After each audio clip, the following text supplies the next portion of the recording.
Oh, hello everybody, welcome to the 11th video in my Richard Laymon series, and today I'm going to be talking about Allhallows Eve. I've got quite a bit to say about this book, so I'm going to get on immediately with the preliminaries of showing the cover art. It's one of my very favourite, maybe even my very favourite Richard Laymon cover arts. It's by Steve Crisp, and on more than one occasion I've come very close to buying the original painting of this cover art. Even now it's for sale on eBay. If you just search for Steve Crisp Allhallows Eve, you'll see it there. He's selling it for something like £670 plus an extra 50 or so for shipping. I'd really like it, but I can't really justify to my wife spending close to £750 on a painting of a spooky dilapidated house. That means pretty much nothing to anyone in the world except rabid Richard Laymon horror fans. So if you do have £750 to drop on this image, go over to eBay and snap it up. But there is the cover art. It's one of Richard Laymon's shortest books, and here's the synopsis, which I will read. It says, "Nothing unusual ever happens in Ashburg until a local family are horribly mutilated and left to die in their own home. Since that night, the old Sherwood house has stood dark and abandoned, a constant reminder of the horrific killings. But when mysterious invitations begin to arrive, announcing a party to be held there, nobody thinks it's a joke. After all, on Allhallows Eve, everyone wants to party in a house of death." Right, let me say from the beginning that during this review, I am going to be giving major spoilers, because there is no other way to describe, to talk about this very short book without doing that, beyond just saying, I don't especially recommend this one and you can skip it. So please do be forewarned that I'm going to be giving away all the plot points and all the spoilers. So if you're still planning to read this, then do so before hearing my thoughts on it. It's a very short book. You'll do it very quickly. Right. Yeah, so 15 years ago in this spooky old house, a family was slaughtered. It's been abandoned ever since. 15 years later, these weird invitations start going out to the townfolk, inviting them to a Halloween party to be held on Halloween night in this house. Excellent premise, and there are so many cool ways it could have gone. I don't think Laymon took it in a cool way. Let me explain a little about the history of this book. It was published in 1985. Laymon's debut book was published in 1980, and this is something like his fifth or sixth published novel. However, it was written before his first novel was published. He wrote this in the late 70s, and it struggled to find a publisher. It's very clear why. And I think what happened here is that when Laymon started to make a bit of a name for himself in the UK, his publishers in England said, "Have you got anything lying around in a drawer that we can just cheaply get out there and keep your name in the game, keep your name in circulation until your next proper book comes along?" And he gave them this, without correcting any of the mistakes in it, or without, improving upon any of the reasons which were, I suppose, why it was rejected by all those publishers for 6 years. Because there are things in this that are just they're not just plot holes or underwritten aspects of the story. There are actual mistakes in this. I mean, there's one section where the bad guy in this, the killer, we're told that the reason he only got sent away for 14 years is because the girl who he assaulted didn't actually die from it. He slit her throat, but she didn't die, and so he only got a 14-year sentence. And he then tells his son, "They didn't catch me for all the other murders I did." But then at the very end, in one of the most rushed endings I've ever read in my life, this one-page epilogue where the entire story is kind of summed up, we are told that actually, no, he was caught for the executors. He should have been executed for the California murders, but they didn't have capital punishment back then, so he got life, which came down to 14 years. What? That's not what you said earlier.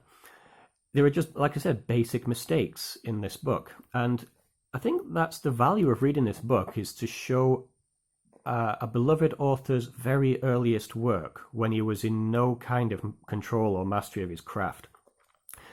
From that point of view, it's an interesting read. And by the way, this isn't exactly a boring book, but it is an incredibly badly written one. It's an unprofessionally written one, let me say it like that. Yeah, so the main character of this is a young 15-year-old boy called Eric Prince, and he's grown up without a father. And he's depicted as a troubled boy, but not necessarily because he's like inherently evil, like a lot of Laymon villains are. He's just been handed a pretty poor lot in life. No father, he's physically very short, so he's bullied and humiliated at school, not only by his schoolmates, but by his teachers as well. There are some very unrealistic scenes in this of his school days. The vice principal forces him to do push-ups in a urine-soaked floor of the bathroom and then doesn't allow him to wash his hands before going back to class. Another of his teachers slaps him across the face in front of everybody. I don't know, maybe those things were acceptable in late 70s America, but they don't read all that realistically now, at least. And there are things in this book which just, like I said, the holes in the plot. Laymon spends an awful lot of time in this novel describing things which didn't need to be described. There's a police officer in this who goes off on a wild goose chase, tracking down plot points which end up not being the slightest bit relevant. But then things which we probably should have heard about. For example, how on earth did Eric's father get back in touch with Eric and convince Eric to go along with his plan? I don't remember if I've said this already, but it's Eric's father who's sending out the invitations, and he's planning to take revenge on ostensibly his son's tormentors, but really just because he's a sadistic person. Because how on earth would he know who all of his son's tormentors are? He's just come back into his son's life 2 or 3 days before. His son has never spoken to him, has no idea what he even looks like, because the story of this guy is when he was at school, he raped Eric's mother and then disappeared. That's her only experience with Eric's father, is the night he raped her. So Eric's never seen him. He doesn't know anything about him, but somehow the guy was released from prison for a separate murder in California, and he's tracked his son down and convinced him to go along with this plan of mass murder. Weird. It would have been nice to know how exactly he did all of that. The killer also ends up killing Eric's mother, Cynthia, but it's done off screen, so to speak. And we only find out about it again in this mad epilogue. All of this information is contained there. You didn't say, though, what about the third gorilla? You don't even ask what that's about. But what about the third gorilla, Cynthia? Oh my god. Yeah, oh my god, that was my reaction too. Could you not have told us a little bit about that, having made us invest in that character for half the damn book? And the 14-year prison sentence he got. In Richard Laymon's The Cellar, his first book, we find out in that the character of Roy was given a 6-year prison sentence for repeatedly raping his 5-year-old daughter. And, it's the same here. Such an absurdly lenient sentence, only so that it serves the plot. These are things which just force me out of the story. They're so mad. The main problem, though, with this book, the main plot hole, concerns the bad guy. He wants to throw this party in this house. He wants to get everyone in town who's annoyed his son into this house on Halloween night so he can butcher them and kill them. However, there's a small problem here. Another girl in town called Alicia is also giving a Halloween party, and she's invited a bunch of her friends to that too. So it's threatening to scupper the maniac's plan and Eric's plan. Eric agrees to go to this other party of his schoolmate and to take along a girl who likes him called Beth. I don't get why he agreed to do that. Excuse me, because in the end, it all works out swimmingly. These two hoodlums show up, cause a big problem, a big kerfuffle in the first party, and it causes the party to be shut down, and everyone ends up going to the next party. All right, that worked out well. But if that wild turn of events hadn't happened, how exactly was Eric planning on getting everyone to go to this house for his dad's party? This first party showed no signs of wrapping up early. It was just getting started. And so as soon as it gets shut down, they all head over to this new one. And thank God they did, because it's exactly the moment that they had to be there.